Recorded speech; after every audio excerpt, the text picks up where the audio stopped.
أعوذ بالله من الشيطان الرجيم.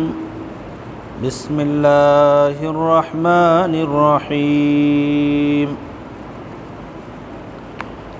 يا أيها الذين آمنوا إن جاءكم فاسق بنبأ فتبينوا أن تصيبوا قوما بجهالة فتصبحوا على ما فعلتم نادمين. واعلموا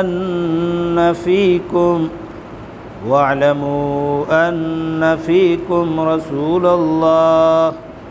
لو يطيعكم في كثير من الأمر لعنتم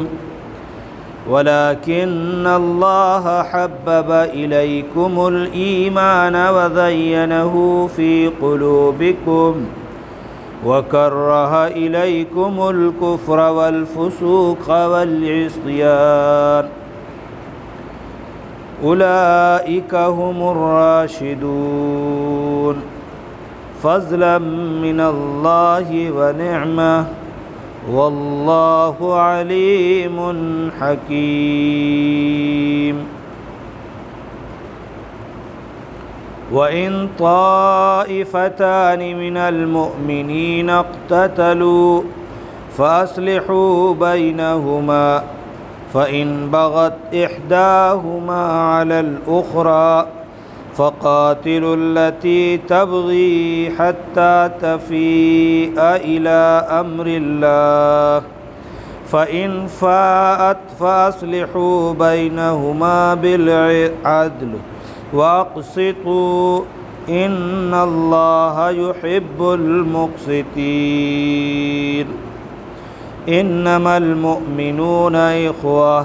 فَأَصْلِحُوا بَيْنَ أَخَوَيْكُمْ واتقوا اللہ لعلکم ترحمون.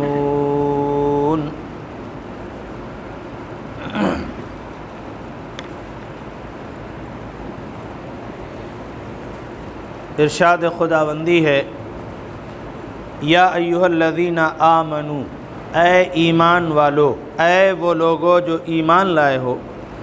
اگر تمہارے پاس کوئی فاسق کوئی خبر لے کر آ جائے فتبینوا، تو اس کی تحقیق کر لیا کرو، ان تصیبوا قوما بجہالہ، کہ تم لا علمی کی بنیاد پر کسی قوم پر زیادتی کر بیٹھو، فتصبحوا علی ما فعلتم نادمین، تو پھر بعد میں تم کو اپنے کیے ہوئے پر شرمندگی ہو. واعلموا ان فیکم رسول اللہ، اور یہ بات تمہیں اچھی طرح معلوم ہونا چاہیے کہ بے شک تمہارے درمیان اللہ کے رسول صلی اللہ علیہ وسلم موجود ہیں. لو یطیعکم فی کثیر من الامر، اگر وہ تمہاری بہت سی باتیں مان لیں بہت سے معاملات میں، لعنتم، تو تم خود مشکل میں پڑ جاؤ. ولکن اللہ حبب الیکم الایمان، لیکن اللہ نے تمہارے لیے ایمان کو پسند فرما لیا ہے، ایمان کو تمہارے لیے محبوب بنا دیا ہے. وزینہ فی قلوبکم، اور اس کو تمہارے دلوں میں مزین فرما دیا ہے. وکرہ الیکم الکفر، اور تمہارے دلوں میں نفرت ڈال دی ہے کفر کی، فسوق کی یعنی گناہ کبیرہ کی، والعصیان، اور چھوٹے موٹے گناہوں کو بھی. اولئک هم الراشدون، یہی وہ لوگ ہیں جو راہیاب ہیں. ان آیات کا سبب نزول اور اسباب نزول یہ ہے کہ حضرت حارث، جن کی بیٹی حضرت جویریہ رضی اللہ عنہ ہیں، جو اللہ کے رسول صلی اللہ علیہ وسلم کی زوجہ ہیں، امہات المومنین میں ہیں، وہ آقا کی خدمت میں مدینہ منورہ حاضر ہوئے اور آپ کے ہاتھ پر ایمان لے آئے. آپ صلی اللہ علیہ وسلم نے ان کو نماز کی اور زکوٰۃ کی تلقین فرمائی. انہوں نے یہ کہا کہ ٹھیک ہے، ہم خود بھی ایمان لائے ہیں، نماز کی پابندی کریں گے اور زکوٰۃ دیں گے، اور ہم اپنی قوم بنی مستلق میں جا کر دین کا کام کریں گے، اور اس کے بعد ان کو بھی آمادہ کریں گے کہ وہ لوگ بھی ایمان لائیں اور ایمان لانے کے بعد نماز پڑھیں اور زکوٰۃ دیں. اور آپ اپنے کسی بھی قاصد کو فلاں تاریخ تک بھیج دیجئے گا، وہ حاضر ہو جائیں گے اور ہم اپنی وصولی ہوئی زکوٰۃ ان کو دے دیں۔ اللہ کے رسول صلی اللہ علیہ وسلم نے حسب وعدہ حضرت ولید بن عقبہ رضی اللہ عنہ کو روانہ فرمایا۔ علامہ ابن کثیر نے بروایت مسند احمد نقل کیا ہے کہ اللہ کے رسول صلی اللہ علیہ وسلم نے 2-3 روایت نقل کی ہیں۔ ان میں جو اقرب ترین روایت ہے وہ یہ کہ اللہ کے رسول صلی اللہ علیہ وسلم نے جب حکم فرمایا تو یہ حضرت ولید ابن عقبہ تشریف لے گئے۔ ادھر وقت مقررہ جب ہو گیا تو بنو مستلق کے لوگوں کو بڑی خوشی تھی کہ حضور صلی اللہ علیہ وسلم کا قاصد آ رہا ہوگا، ہم آگے چل کر استقبال کرتے ہیں۔ ایک بھیڑ ان کے استقبال کے لیے بستی سے باہر روانہ ہوئی۔ ادھر جب ولید بن عقبہ وہاں گئے تو گھبرا گئے۔ ان کو یاد آیا کہ یہ بنو مستلق ہیں، اور بنو مستلق تو ہمارے پرانی دشمنی ہے ان سے زمانے جاہلیت میں، اور یہ سب چلے بھی آ رہے ہیں۔ لگتا ہے ان کو خبر ہو گئی کہ ہم ہی آ رہے ہیں اور خدا نخواستہ یہ ہمیں قتل کر دیں گے۔ وہ مارے ڈر اور گھبراہٹ کے واپس لوٹ آئے اور آ کے اللہ کے رسول صلی اللہ علیہ وسلم سے بیان کیا، یا رسول اللہ ان لوگوں نے زکوٰۃ نہیں دیا اور میرے قتل کے در پہ تھے۔ اللہ کے رسول صلی اللہ علیہ وسلم نے حضرت خالد ابن ولید رضی اللہ عنہ کو بلایا اور فرمایا کہ اس طرح سے ابھی ایمان لائے ہیں اور زکوٰۃ دینے سے منع کر دیا، وہاں ان لوگوں کی خبر لینی چاہیے اور ایک بڑی جمعیت لے کر تم جاؤ اور دیکھو، اگر وہ مانتے ہیں تو ٹھیک، اور نہیں مانتے ہیں تو ان کے خلاف جہاد کرو۔ ادھر صحابہ نے جو سنا تو ان میں بھی جوش تھا، ایک سے بڑھ کر ایک سب میں جوش تھا کہ نہیں چلیں گے، یہ کیسے انہوں نے منع کر دیا۔ لیکن اللہ کے رسول صلی اللہ علیہ وسلم نے فرمایا حضرت خالد بن ولید سے، جا تو رہے ہو لیکن وہاں جانے کے بعد کسی معاملے میں جلد بازی نہ کرنا، بلکہ وہاں پہنچ کر اطمینان کے ساتھ حال کی تحقیق کر لینا، پھر جب جس نتیجے پر پہنچنا اس کے بعد فیصلہ لینا۔ جب یہ حضرت خالد بن ولید رضی اللہ عنہ وہاں پہنچے، شام کا وقت تھا، انہوں نے کچھ اپنے قاصد جاسوس بھیج دیے کہ دیکھ کے آؤ بھائی کیا معاملہ ہے ان کا، نماز پڑھ رہے ہیں کہ نہیں پڑھ رہے ہیں، زکوٰۃ کے بارے میں پوچھنا کیا ہوا، حضور کے جو قاصد آئے تھے ان کا کیا ہوا۔ وہاں گئے تو معلوم ہوا حال کچھ الٹا ہی ہے، وہاں تو کوئی گیا ہی نہیں تھا، وہ نماز بھی پڑھ رہے تھے، زکوٰۃ دینے کے لیے تیار بھی تھے، سب کچھ۔ حضرت خالد بن ولید رضی اللہ عنہ آئے اور انہوں نے اللہ کے رسول صلی اللہ علیہ وسلم سے یہ صورتحال بیان فرمائی۔ حضرت خالد رضی اللہ عنہ واپس تشریف لائے تو انہوں نے حضور صلی اللہ علیہ وسلم سے حال بیان فرمایا کہ حالات یہ ہیں کہ یہ ولید بن عقبہ وہاں گئے ہی نہیں، اس لیے کہ وہ لوگ منع کر رہے ہیں۔ ایک دوسری روایت بھی نقل کی ہے حضرت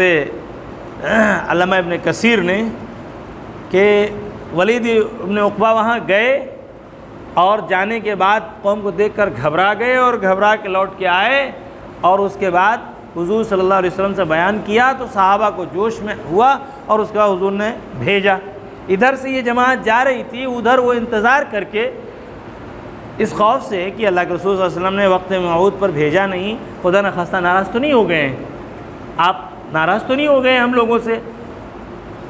چل کے دیکھیں۔ لہذا انہوں نے اونٹوں پر اور گدھوں پر خچروں پر اپنا سارا سامان جو زکوٰۃ کا تھا وہ لادا، اور حضور کی خدمت میں حاضر ہونے کے لیے آ رہے تھے۔ ادھر سے حضرت خالد حملہ کرنے جا رہے تھے، ابھی کہاں جا رہے ہو؟ ہم لوگ تو جا رہے ہیں بنو مستلق پر حملہ کرنے کے لیے۔ کیوں؟ اس لیے کہ انہوں نے زکوٰۃ دینے سے منع کر دیا کہ ہمارے پاس کوئی آیا ہی نہیں،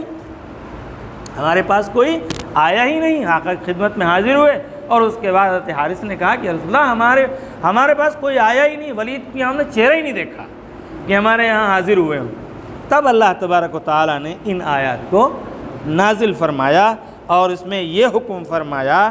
کہ یا ایھا الذین آمنوا، اے وہ لوگو جو ایمان لائے ہو، ان جاءکم فاسق بنبأ، اگر تمہارے پاس کوئی فاسق کوئی خبر لے کر آئے، فتبینوا، تو اس کی تحقیق کر لیا کرو۔ نبی نے جیسے تحقیق کا حکم دیا تھا، بعض صحابہ اس میں تھے، جو جوش میں تھے، نہیں چل کے حملہ کر دیتے ہیں، اور نبی کا یہ فیصلہ تھا کہ نہیں خالد جاؤ اور اس کے بعد پہلے تحقیق حال کرو، چھان بین کرو، ممکن ہے کہ کسی کے سلسلے میں بدگمانی کرنے سے پہلے چھان بین کر لو۔ یہ اس وقت کے لیے یہ ایک جزوی حکم تھا، کلی حکم قیامت تک کے لیے ہے کہ جب بھی ہمارے پاس کوئی خبر لے کر آئے، تو خبر دو طرح کی ہوتی ہے۔ ایک تو خبر ہوتی ہے کہ صاحب فلاں صاحب نے آپ کو ہدیہ بھیجا ہے، تحفہ بھیجا ہے، تو چاہے کافر کہے چاہے مشرک کہے کوئی بھی دے، ہاں بھائی ہدیہ بھیجا ہے، لے لیا ہم نے۔ ایک وہ خبر ہوتی ہے کہ جس میں خلاف بغاوت پہ آمادہ کرنا ہوتا ہے، یا اس کے خلاف جو ہے لڑائی پہ آمادہ کرنا ہوتا ہے، یا اس کے خلاف دشمنی پہ آمادہ کرنا ہوتا ہے۔ تو فرمایا اگر ایسی کوئی خبر ہو، کوئی آئے اور کوئی لگائی بجھائی کرے، کوئی قطاتی کرے، کوئی نمامی کرے، فرمایا تو فوراً آدمی جو سامنے والا ہے اس پر بھروسہ نہ کر لے، اس پر اعتماد نہ کر لے، بلکہ اس کی ذمہ داری یہ ہے دینی کہ وہ چھان بین کر لے، تحقیق کر لے کہ آیا فلاں نے واقعی ایسا کہا ہوگا یا نہیں کہا ہوگا، فلاں ایسی بات کہہ سکتے ہیں یا نہیں کہہ سکتے ہیں۔ جب تک تحقیق نہ کر لے، جب تک کوئی عمل نہ کرے۔ مسئلہ اب یہاں یہ ہے کہ ولید بن عقبہ ایک صحابی رسول ہے، اور انہوں نے یہ بات آ کر کہی ہے، اور قرآن نے کہا ہے فاسق، تو کیا ان کے لیے فاسق کا لفظ کہنا درست ہے؟ فرماتے ہیں جمہور محدثین اور جمہور مفسرین کا یہ قول ہے کہ بالکل ہے۔ صحابہ اکرام رضوان اللہ علیہم اجمعین کی جو جماعت ہے وہ معصوم نہیں ہے، نبی معصوم ہے لیکن صحابہ کی جماعت معصوم نہیں ہے، ان سے گناہ سرزد ہو سکتا ہے، ان سے گناہ سرزد ہو سکتا ہے، ان سے گناہ سرزد ہوا، لیکن صحابہ میں و عام آدمیوں میں یہ فرق ہے کہ صحابہ کو صحبت رسول حاصل تھا، اس صحبت کا یہ اثر اور اس صحبت کا یہ نتیجہ ہوا کہ وہ اپنے اس گناہ پر قائم نہیں رہے، بلکہ انہوں نے فوراً توبہ کی، اور اللہ تبارک و تعالیٰ نے ان کے توبہ کی قبولیت کا اور ان کے مقبول ہونے کا اعلان بھی فرمایا۔ عام لوگ جو ہوتے ہیں، ہم لوگ جیسے ہیں، تو ہمارا معاملہ بالکل الگ ہے کہ بھائی ہمیں نہ نبی کا کی معیت اور نہ نبی کا ساتھ، نہ نبی کی صحبت حاصل ہے، ہمارے اوپر شیطان زیادہ حاوی ہوگا، اور ہم اس گناہ کے مرتکب ہونے کے بعد نہ معلوم توبہ کی توفیق ملے یا نہ ملے۔ بہرحال لیکن غور کرنے کا مقام یہ ہے کہ اس دور میں جو نبی کا دور ہے، اور اس کو اللہ کے رسول نے خود فرمایا ہے خیر القرون قرنی ثم الذین یلونہم، سب سے بہترین زمانہ، سب سے بہترین دور میرا دور ہے۔ اس دور اول میں جس کو اللہ کے رسول نے خیر القرون کہا ہے، یہ واقعہ پیش آیا، اور اس طرح کی چیز پیش آئی کہ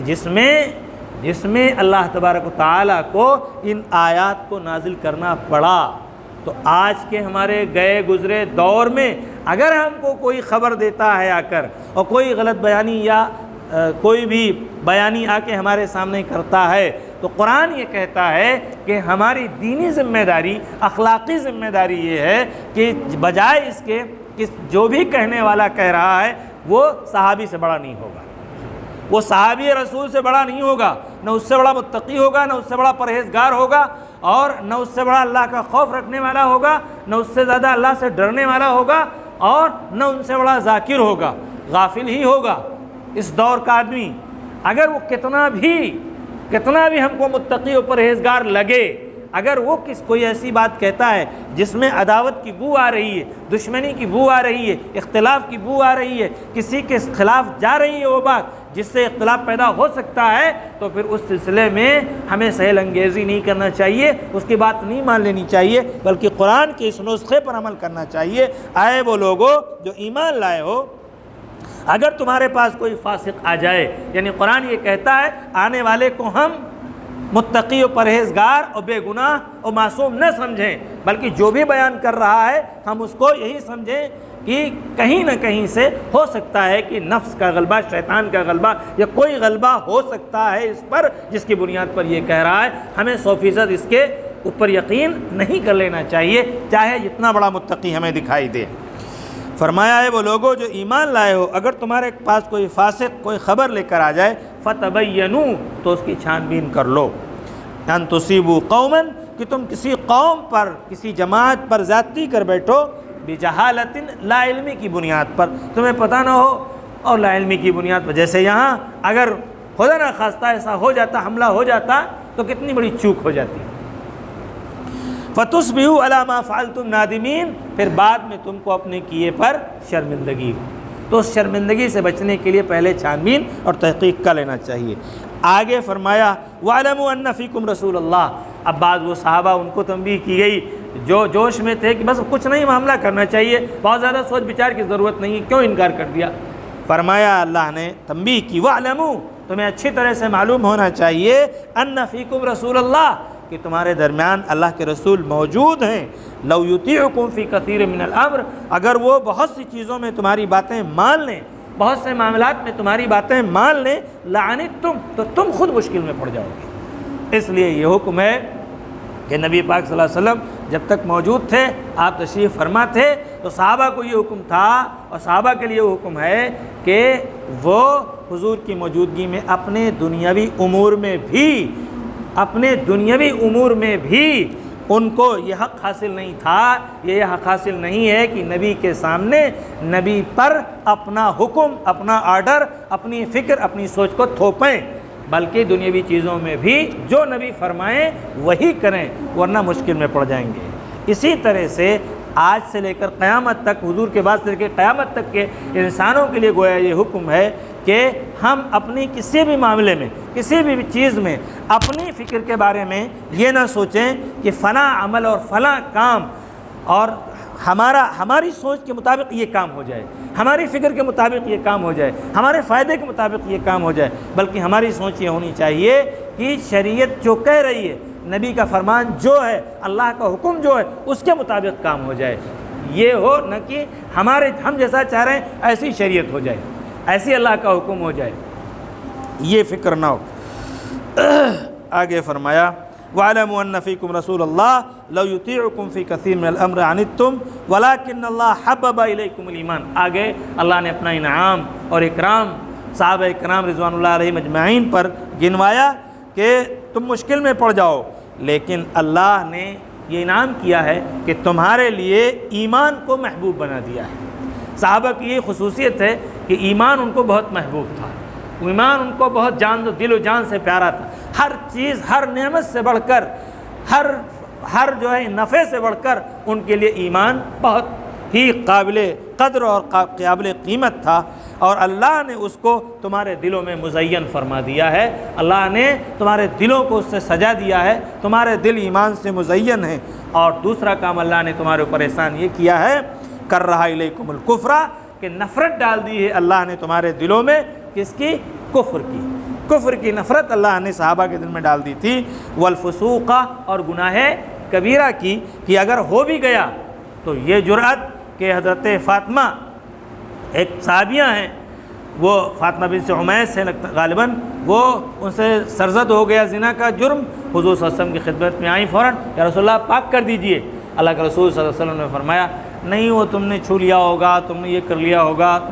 جاؤ بعد میں آنا۔ بعد میں جب آئیں اللہ کے رسول صلی اللہ علیہ وسلم، اب میں پیٹ سے ہو گئی ہوں، اس کا ظاہر اثر و گناہ کا اثر ظاہر ہو گیا، یا رسول اللہ مجھے پاک کر دیجئے۔ اللہ کے رسول نے فرمایا ٹھیک ہے جاؤ، جب بچہ پیدا ہو جائے تب آنا۔ حضور ٹال لے، اس کے بعد جب بچہ پیدا ہو گیا بچہ لے کر آئیں، اللہ کے رسول صلی اللہ علیہ وسلم نے فرمایا جاؤ تم ابھی جاؤ، جب بچہ روٹی کھانے لگے تب آنا۔ جب وہ روٹی کھانے لگا تو روٹی کا ٹکڑا، بسکٹ کا ٹکڑا اس کے ہاتھ میں، اللہ کے رسول صلی اللہ علیہ وسلم کی خدمت اقدس میں حاضر ہوئی۔ اللہ کے رسول صلی اللہ علیہ وسلم نے فرمایا ٹھیک ہے، ایک صحابی کو بلایا، بچے کو تم لے لو، اور فرمایا ان کو لے کر جا کر سنگسار کر دو، یہ شادی شدہ تھی۔ اب ان کو ظاہر بات ہے کہ گاڑ دیا گیا یہاں تک، اور اس کے بعد ان پر پتھروں سے بارش کر کے ان کو مار دیا گیا، ان کا انتقال ہو گیا۔ اس کے بعد اللہ کے رسول صلی اللہ علیہ وسلم نے فرمایا کہ انہوں نے ایسی توبہ کی ہے کہ اگر ان کی توبہ کو پورے حجاز پر تقسیم کر دیا جائے تو ان پر سب پر بھاری ہو جائے۔ یہ کیا تھا؟ یہ وہ اللہ کی توفیق تھی، جو اللہ نے ان کے دلوں میں ایمان کو مزین کر دیا تھا کہ وہ ان کو چین سے بیٹھنے نہیں دے رہا تھا۔ یہ صحابہ کی صفت تھی اور صحابہ کا یہ وصف تھا کہ ان کو ایک منٹ بھی چین نہیں آتا تھا۔ اولئک، فرمایا کہ وہ کر رہا الیکم الکفر، کفر کو اللہ نے تمہارے دلوں میں کفر کی نفرت ڈال دی ہے، اور فسق و فجور کی نفرت ڈال دی ہے، گناہ کبیرہ کی اور چھوٹے موٹے گناہوں کی بھی نفرت ڈال دی ہے۔ فرمایا اللہ نے اولئک هم الراشدون، یہی وہ لوگ ہیں جو راہ یاب ہیں، یہی وہ لوگ ہیں جو راہ یاب ہیں، جن کے راستے کو اپنا کر ہم کامیاب ہو سکتے ہیں، اور ہر رہروان راہ وفا کے لیے جن کی راہیں بطور نمونہ اور بطور مثال اور بطور آئیڈیل کے ہیں۔ فضل من اللہ، یہ کوئی ان کا بہت بڑا کمال نہیں ہے، کہ ان کے اندر کمال تھا کہ وہ ایسے تھے۔ اللہ نے فرمایا کہ فضل من اللہ، یہ بھی اللہ کے فضل سے تھا، یہ اللہ کا فضل شامل حال ہوا تو ایسا ہوا۔ فضل من اللہ و نعمہ، یہ محض اللہ کے فضل اور اس کی نعمت سے تھا۔ واللہ علیم حکیم، بے شک اللہ ہر چیز کا جاننے والا بھی ہے اور حکمت والا بھی ہے، وہ اس کا علم ہر چیز پر محیط ہے، وہ کیا کرنا چاہتا ہے وہی جانتا ہے، اور اس کی حکمت کا تقاضا کیا ہے وہی جانتا ہے۔ اس کی حکمت کب کس کو جو ہے ناکامیوں میں کامیابی عطا کر دے اور کب کامیابیوں کے اندر ناکامی کے اسباب پیدا کر دے، بس وہی جانتا ہے، اس کے علاوہ کوئی نہیں جانتا۔ ایک دوسری آیت، وَإِن طَائِفَتَانِ مِنَ الْمُؤْمِنِينَ اقْتَتَلُوا، آگے یہ ارشاد فرمایا کہ اگر مسلمانوں کی، مومنین کی دو جماعتیں آپس میں جھگڑ پڑیں، مومنین کی دو جماعتیں آپس میں جھگڑ پڑیں، فَأَصْلِحُوا بَيْنَهُمَا، تو مومنین کا کام کیا ہونا چاہیے کہ ان کے درمیان صلح کرا دیں، ان کے درمیان صلح کی کوشش کریں۔ اگر خلیفۃ المسلمین سے چند مسلمان کسی بات پہ ناراض ہو کر خروج کریں اور بغاوت پر آمادہ ہو جائیں، تو فرمایا کہ پہلی کوشش کیا ہو کہ ان کے درمیان صلح ہو جائے، ان کے درمیان آپس میں صلح صفائی ہو جائے۔ فَإِن بَغَتْ إِحْدَاهُمَا، لیکن صلح صفائی کی کوشش کے باوجود مسلمانوں کی ایک جماعت، مسلمانوں کا ایک خاندان، مسلمانوں کا ایک قبیلہ بغاوت ہی پر آمادہ ہے، وہ سمجھنا ہی نہیں چاہتا ہے اور صلح کی صورت کو وہ نکار رہا ہے، فرمایا فَقَاتِلُوا الَّتِي تَبْغِي، تو پھر عام مسلمانوں کی ذمہ داری ہے کہ جو بغاوت کر رہا ہے اس کے خلاف اٹھ کھڑے ہوں، اس کے خلاف اٹھ کھڑے ہوں۔ فَقَاتِلُوا الَّتِي تَبْغِي، تو جنگ کرو اس سے جو بغاوت پر آمادہ ہے، جو خلیفۃ المسلمین کی بغاوت کر رہا ہے، جو مسلم حکمراں کی، جو عادل حکمراں ہے اس کی بغاوت کر رہا ہے، اس کے خلاف کیا کرو؟ جنگ کرو۔ حتیٰ تفیء الی امر اللہ، یہاں تک کہ وہ اللہ کے حکم کی طرف لوٹ آئے۔ اسی لیے اللہ کے رسول صلی اللہ علیہ وسلم نے فرمایا کہ انصر اخاک ظالما او مظلوما، اپنے بھائی کی مدد کرو چاہے وہ ظالم ہو یا مظلوم ہو۔ تو صحابہ نے پوچھا کہ مظلوم کی تو سمجھ میں آتی ہے یا رسول اللہ صلی اللہ علیہ وسلم، اور کیف ننصر الظالم، ہم ظالم کی مدد کیسے کریں؟ اللہ کے رسول نے فرمایا اس کو ظلم سے روک دو، اس کو مجبور کر دو کہ وہ ظلم کرنے سے مجبور ہو جائے، اس کا ہاتھ پکڑ لو، اس کی کلائی پکڑ لو اور اس کو ظلم سے روک دو، یہی تمہارا اپنے ظالم بھائی کی مدد کرنا ہے، یہاں تک کہ وہ اللہ کے حکم کی طرف لوٹ آئے۔ یہ عام معاشرے میں بھی ہے، عام معاشرے کے لیے بھی حکم ہے اور حکومت اسلامیہ کے لیے بھی یہی حکم ہے۔ فَإِن فَاءَتْ، اگر وہ اللہ کے حکم کی طرف لوٹ آئے، فَأَصْلِحُوا بَيْنَهُمَا، تو پھر ان دونوں کے درمیان کیا کرو؟ صلح کرا دو۔ کیسے؟ بالعدل، انصاف کے ساتھ، انصاف کے ساتھ، برابری کے ساتھ۔ فرمایا کہ ان کے درمیان صلح کرا دو، برابری کے ساتھ صلح کراؤ۔ اور پھر برابری میں بہت ممکن ہے کہ انسان کو ایک طرح کا کچڑ سی پیدا ہو جاتی ہے کہ اتنے دنوں سے کہا جا رہا تھا نہیں سمجھ میں آیا، اب سمجھ میں آیا ہے تمہارے، رہو تھوڑا سا رگڑا کھا لو، تھوڑا سا رگڑا کھا لو تب تمہارے سمجھ میں آئے گا۔ اب انصاف میں تھوڑا ان کو رگڑا دے دیا جائے تاکہ آئندہ خیال رکھیں۔ آگے اس نے منع فرمایا باقسطوا، انصاف سے بالکل کام لینا، کہیں سے بے اعتدالی نہیں ہونا چاہیے کہ پرانے جب اس کو سمجھایا جا رہا تھا نہیں سمجھ میں آ رہا تھا اور جب منایا جا رہا تھا نہیں مان رہا تھا تو اب موقع ملا ہے تو تھوڑا سا رگڑا دے دو۔ فرمایا اقسطوا، نہیں، انصاف سے کام لو۔ کیوں؟ ان اللہ یحب المقسطین، بے شک اللہ تبارک و تعالی جو انصاف کرنے والے ہیں انہی کو پسند فرماتا ہے۔ اللہ مقسطین ہی کو پسند فرماتا ہے، جو انصاف کرتے ہیں انہی کو پسند فرماتا ہے۔ اللہ کا محبوب بننا ہے تو پھر ظلم نہیں، طاقت کا استعمال نہیں، نفس کا کہیں شائبہ نہیں، بلکہ جو انصاف ہے اور جو حقیقت ہے اسی پر عمل کرنا چاہیے۔ فرمایا آگے خلاصہ کلام، انما المؤمنون اخوہ، اتنی بات یاد رکھو کہ تمام مومنین آپس میں بھائی بھائی۔ وہ اختلاف ہو گیا، اختلاف کے بعد پھر آپس میں صلح ہو گئی تو یاد رکھو کہ یہ سب بھائی بھائی ہیں۔ انما المؤمنون اخوہ، بے شک تمام مومن آپس میں بھائی بھائی ہیں۔ فاصلحوا بین اخویکم، تو ہمیشہ اپنے بھائیوں کے درمیان، اپنے دو بھائیوں کے درمیان صلح ہی کراؤ۔ واتقوا اللہ، اور صلح کراتے وقت اللہ سے ڈرتے رہو۔ صلح کرانے میں بھی اللہ کا خوف غالب رہے، اللہ کا ڈر غالب رہے کہ کہیں کسی کے ساتھ زیادتی یا کسی کے ساتھ کچھ ناانصافی نہ ہو جائے۔ واتقوا اللہ، اللہ سے ڈرتے رہو۔ لعلکم ترحمون، کیوں اللہ سے ڈرتے رہو؟ تاکہ اس عمل کی وجہ سے اللہ تم پر رحم کرے، تم پر کرم کرے، تم پر احسان کرے کہ تمہاری پریشانیوں کو دور فرمائے اور تمہارے جو ہے کسی طرح کے جو دکھ ہوں ان کو دور فرمائے اور تم کو ایسی مصیبت اور ایسی پریشانی میں گرفتار نہ کرے۔ ورنہ اگر ناانصافی سے کام لوگے اور ظلم سے کام لوگے تو پھر یقینی بات ہے پھر اللہ رحم نہیں فرمائے گا، اور جب اللہ رحم نہیں فرمائے گا تو کہیں نہ کہیں پھر کبھی نہ کبھی اللہ کی پکڑ آ جائے گی، اور اللہ کی پکڑ جب آ جائے گی تو پھر مصائب اور آلام میں گرفتار ہونا یقینی ہے۔ اللہ سے دعا ہے اللہ ہمیں بھی عمل کی توفیق دے اور آپ کو بھی۔ وآخر دعوانا